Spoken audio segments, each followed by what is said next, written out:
देखिए बच्चों, संस्कृत अनुवाद आप लोगों को कक्षा 10वीं में ये अनुवाद बता दिया गया है। हिंदी पढ़ने वालों को भी बता दिया गया है। जो बच्चे संस्कृत लिए हैं, संस्कृत हिंदी दोनों बताया गया, और जो संस्कृत नहीं लिए उनको हिंदी में भी बताया गया है। लेकिन 2-4 महीने बच्चे घर में रहते हुए नियमों को भूल जाते हैं। अब आप जब संस्कृत दिग्दर्शिका पढ़ेंगे तो संस्कृत दिग्दर्शिका में ये अनुवाद आपको करना होगा। तो देखिए, एक बार पुनः आप लोगों को हम याद दिला देते हैं कि जैसे मान कि अनुवाद को करते समय हमें किन किन बातों का ध्यान देना पड़ता है और कौन कौन सी आवश्यक बातें उसमें होती हैं, आप लोग देखिए। तो सबसे पहले उसमें हम देखते हैं लकार। लकार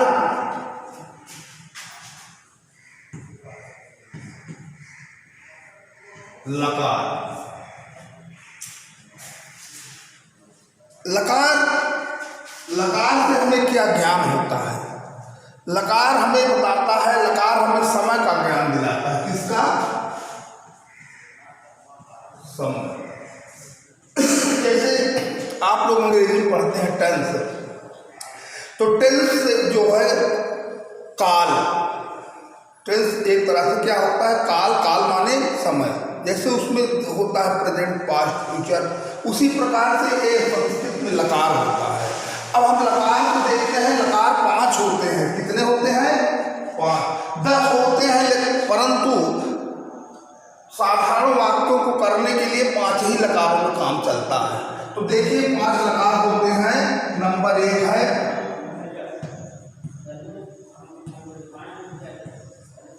लट लकार। इसको कहते हैं, हिंदी में हम क्या कहते हैं? वर्तमान काल। लट लकार को हिंदी में हम कहते हैं वर्तमान काल। और वर्तमान काल को भी और भी कुछ कहा जा सकता है। क्या कहा जा सकता है?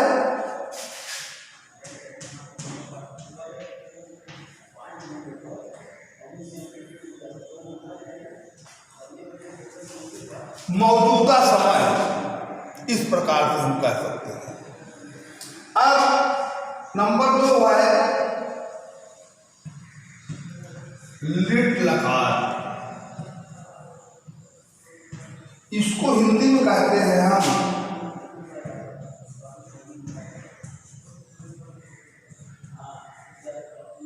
भविष्य काल। लिट लकार को ये संस्कृत है और हिंदी में हम कहते हैं भविष्य काल। अब भविष्य काल मतलब होता है आने वाला समय। इसको हम और क्या कह सकते हैं? आने वाला समय।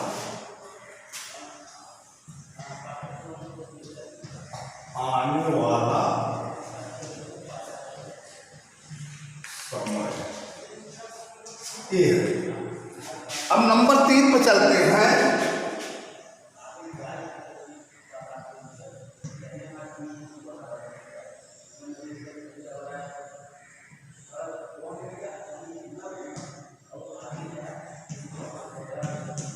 लंग लकार। ये संस्कृत में है लंग लकार। इसको हम हिंदी में कहते हैं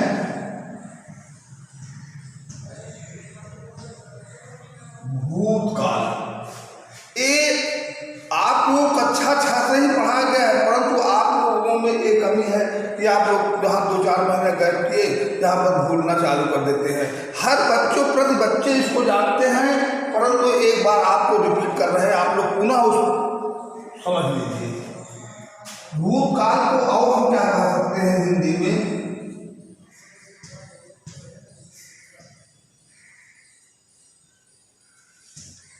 बीता हुआ समय। अब अगला देखिए 4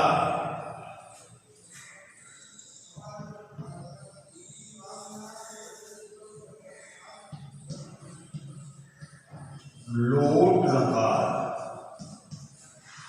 इसको हिंदी में हम कहते हैं आज्ञा अर्थ में। आज्ञा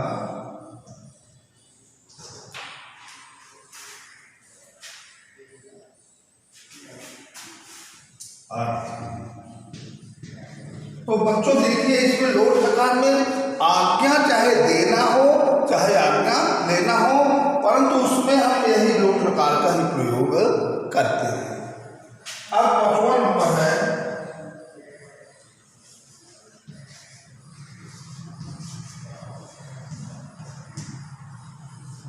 विधिलिंग लकार।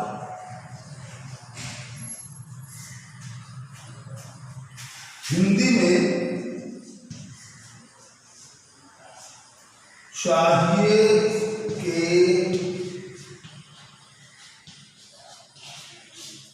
अर्थ, इसमें चाहिए के अर्थ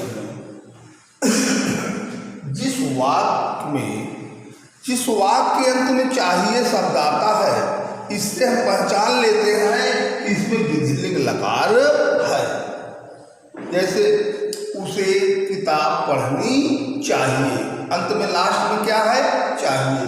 तो चाहिए के अंत में लगा हुआ है चाहिए, तो उस चाहिए को हम देख करके ये जान जाते हैं इसमें विधिलिंग लकार का प्रयोग किया जाएगा। देखिए अब इतना जान लेने के बाद अब हम आगे चलते हैं।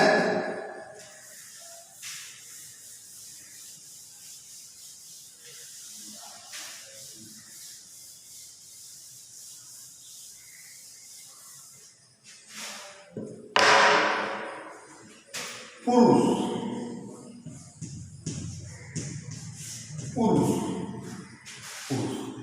संस्कृत में 3 पुरुष होते हैं, प्रथम पुरुष, मध्यम पुरुष, उत्तम पुरुष। ये 3 पुरुष। नंबर 1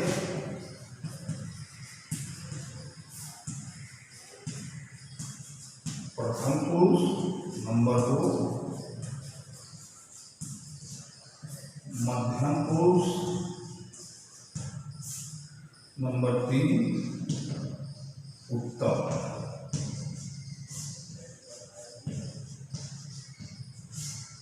एक ही पुरुष है। प्रथम पुरुष की पहचान क्या है, हम कैसे जान पाते हैं कि इस वाक्य में प्रथम पुरुष है, और हम कैसे जान पाते हैं इन पुरुषों की पहचान कि अरे ये वाक्य लिखा हुआ है, इस वाक्य में जाने कौन सा पुरुष है कौन सा पुरुष नहीं है। तो उसी बात को जानने के लिए हम आपको बता दे रहे हैं कि जब वाक्य से पहले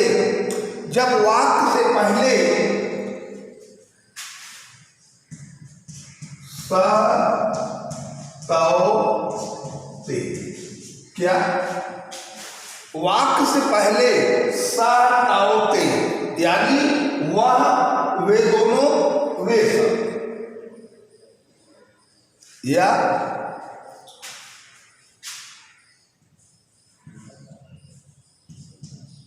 भवान भवन्तौ भवन्तः, भवान भवन्तौ और भवन्तः एक वचन, दो वचन और बहुवचन, एक वचन, द्विवचन और बहुवचन। तो आप भवान माने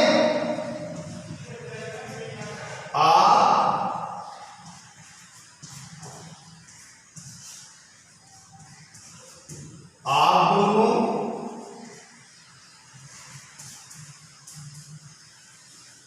आप, इस भवान का मतलब हुआ आप, भवन्तौ का मतलब हुआ आप दोनों, और भवन्तः का मतलब हुआ आप सब। तो एक वचन, दो वचन और बहुवचन। अच्छा, अब इसके बाद किसी का भी नाम, चाहे किसी स्त्री का नाम हो, चाहे किसी पुरुष का नाम हो, या किसी वस्तु का नाम हो, किसी स्थान का नाम हो, वह सब प्रथम पुरुष के अंतर्गत ही आता है। अब उसके बाद हम देखते हैं मध्यम पुरुष। मध्यम पुरुष यूं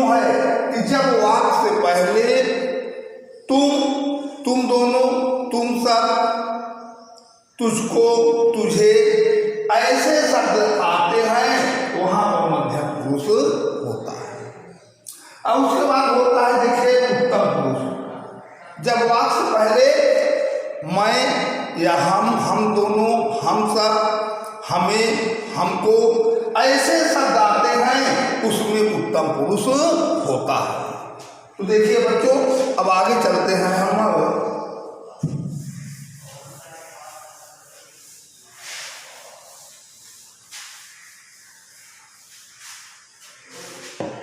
आगे चलते हैं लिंग।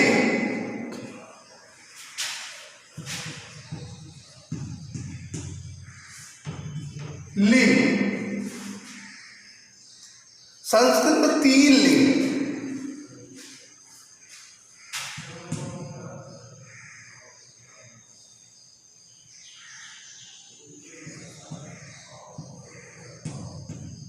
पुल्लिंग,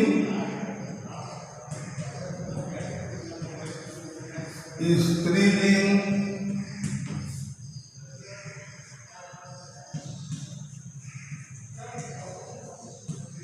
नपुंसक लिंग। ये है पुल्लिंग, जहां पर पुरुष जाति का बोध हो, जहां पर पुरुष जाति का बोध होता है वहां पर पुल्लिंग होता है। जहां पर स्त्रीलिंग का बोध होता है, जैसे गीता, सीता, रीता,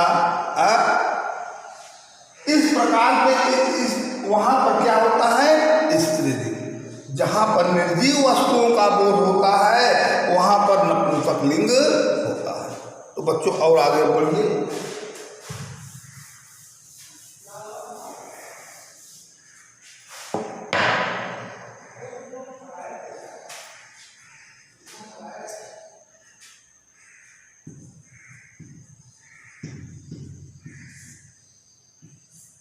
वचन,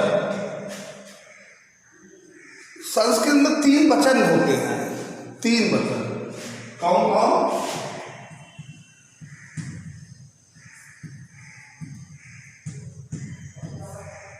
एक वचन,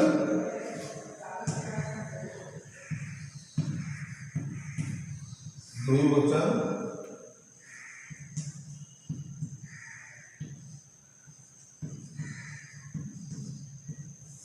बहुवचन।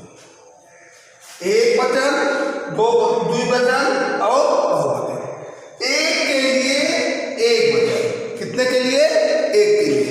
एक के लिए एक वचन, जहां पर 2 व्यक्तियों का बोध होता है, 2 चीज का बोध होता है, 2 वस्तुओं का बोध होता है, वहां पर द्विवचन का प्रयोग करते हैं। और बहुवचन 2 से अधिक जब हो जाता है, 2 से अधिक के लिए हम बहुवचन का प्रयोग करते हैं। कितने से? बहुवचन जो है, जब 2 से संख्या अधिक होती है, जब 2 से लोग अधिक हो जाते हैं, तो वहां पर हम बहुवचन का प्रयोग करते हैं।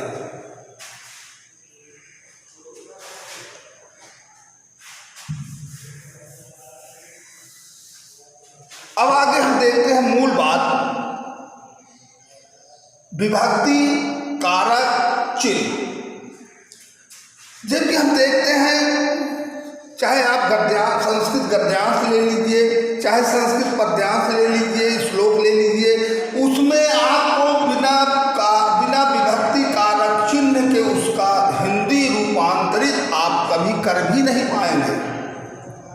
जब तक आपको विधिवत विभक्ति कारक चिन्ह का प्रयोग आपको मालूम नहीं है, तो आप उसका अर्थ निकाल ही नहीं सकते।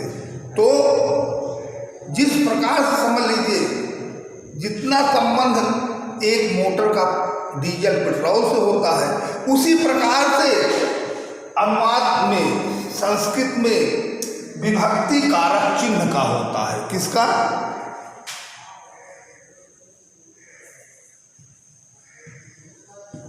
विभक्ति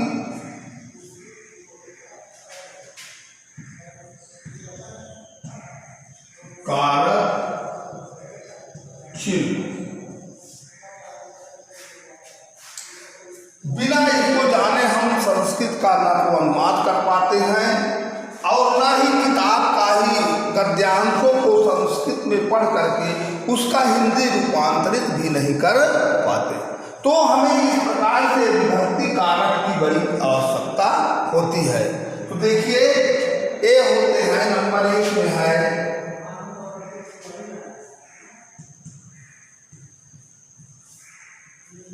प्रथमा विभक्ति,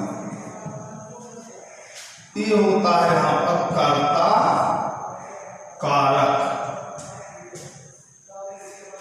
अब चिन्ह में देखेंगे ने। अब देख लीजिए है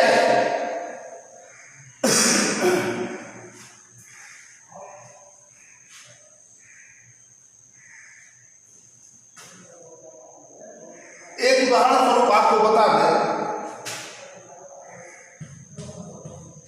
राम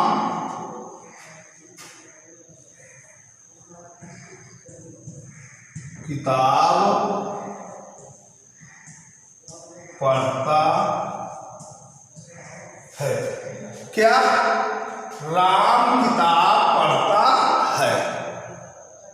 अब देखिए, अब इसका प्रथमा विभक्ति का प्रयोग, इसका ने का कहाँ है? इस विभक्ति का प्रथमा विभक्ति का और कर्ता कारक का चिन्ह क्या है? ने है।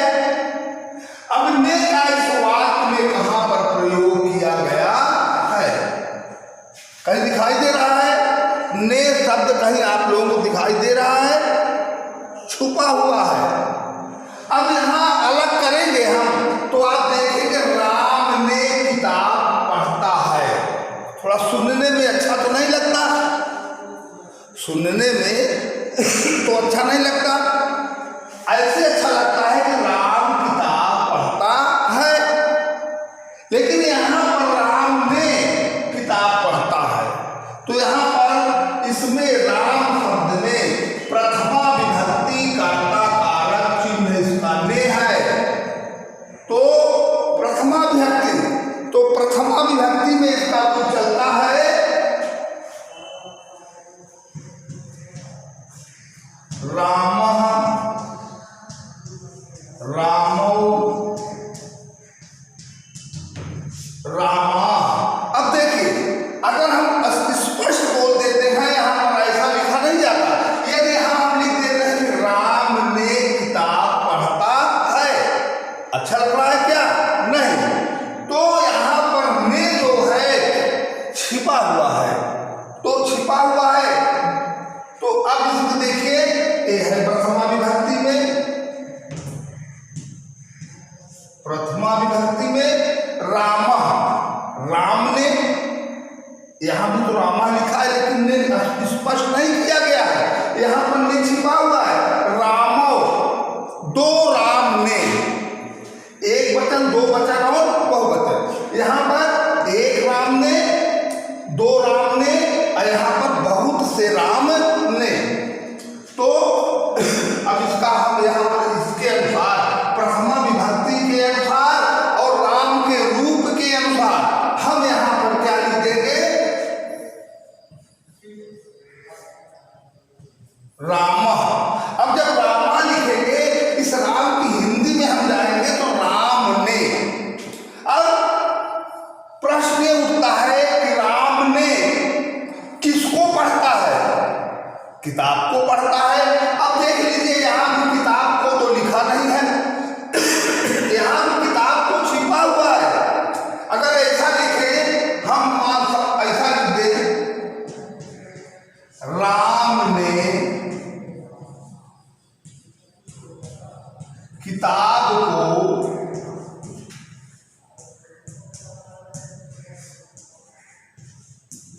पढ़ता है। राम ने किताब को पढ़ता है। हम ये सुनने में अच्छा नहीं लगता, इसलिए सीधे सीधे लिखा जाता है राम किताब पढ़ता है। तो अब देखिए, अब यहाँ राम ने हो गया। अब किसको पढ़ता है? प्रश्न बनता है कि राम किसको पढ़ता है? किताब को पढ़ता है। तो अब हम यहाँ पर द्वितीया विभक्ति पहुंच जाएंगे। द्वितीया विभक्ति कर्म, कर्म। अब यहां पर राम कर्म क्या कर रहा है?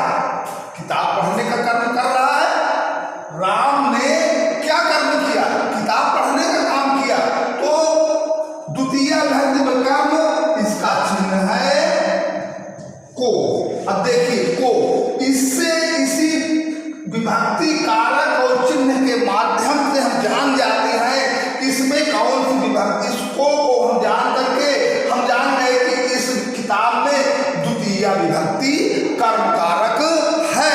तो अब हम इसके रूप में चलते हैं। तो द्वितीय प्रथमा विभक्ति का रूप है रामा, रामो, रामा। उसी प्रकार से किताब के रूप में जाएंगे, यानी पुस्तक के रूप में जाएंगे तो होता है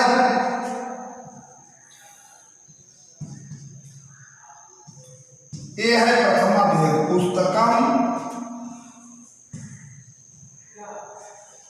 पुस्तके,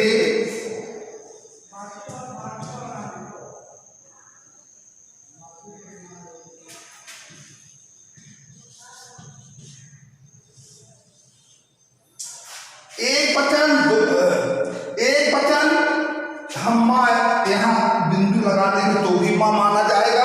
अगर बिंदु यहाँ पर नहीं लगाना है तो हम सीधे माँ लिखेंगे, और जब माँ लिखेंगे तो यहाँ पर हरंत जरूर लगाएंगे। अगर हरंत नहीं लगाएंगे तो गलत हो जाएगा।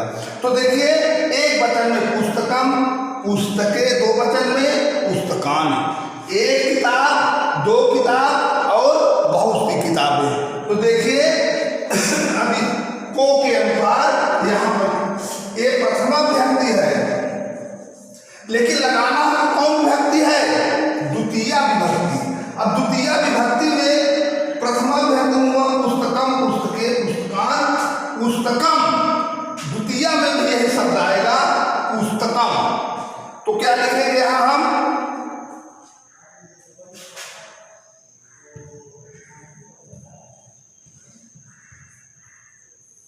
पुस्तकम। अब देखिए, अब इसका हिंदी जब हम निकालेंगे इन दो शब्दों की तो यही निकलेगा राम ने किताब को। यहां तक हो गया, राम ने किताब को, रामा पुस्तकम। इसकी हिंदी हुई राम ने किताब को। अब क्या है? पढ़ता है। अभी आप लोगों को हम पहले सबसे पहले बताए हैं लकार। अब हमको सब कुछ छोड़ के लकार में जाना पड़ेगा। इन वाक्यों, इस वाक्य को पढ़ करके ही स्पष्ट होगा कि ये मेरा वाक्य किस लकार का है। तो राम किताब पढ़ता है। हम कहे कि लट लकार का हिंदी और होती है मौजूदा समय। अब एक हिंदी वाक्य हमें बता रहा है कि यह वाक्य मौजूदा समय का है, यानी लट लकार का है। अब लट लकार में जब हम पहुंचेंगे पठ धात के रूप में, अब धात में जाएंगे, पठ धात, इसमें जाएंगे पठ धात। पठ माने होता है पढ़ना। क्या होता है? पठ माने पढ़ना। तो अब यहां आएंगे हम प्रथम पुरुष, प्रथम पुरुष में ही आएंगे। पठति, पठतः, पठति। एक पढ़ता है, दो पढ़ते हैं और बहुत से पढ़ते हैं। तो हम आपको बता दें, इसका नियम है कि जिस पुरुष और वचन का कर्ता होता है, ये कर्ता, काम को करने वाले को कर्ता कहते हैं। जिस पुरुष और वचन का कर्ता होता है उसी पुरुष वचन की क्रिया भी होनी चाहिए। तो यहाँ पर कर्ता अगर आपका एक वचन का है, एक वचन का है, तो क्रिया भी एक वचन की होगी। ये पठ क्या हो जाएगा? पठ। तो ये हो गया आपका अनुमान, रामा पुस्तकम पठ। इस प्रकार से हो गया। अब कल हम अगले दिन आपको इसके आगे हम बताएंगे और थोड़े से वाक्य में, और इस कारक चिन्ह का प्रयोग और अधिक आप लोगों को बता देंगे, और आपको कायदे से अच्छे ढंग से याद भी हो जाएगा और भली प्रकार से आप समझ भी जाएंगे। ठीक है, धन्यवाद।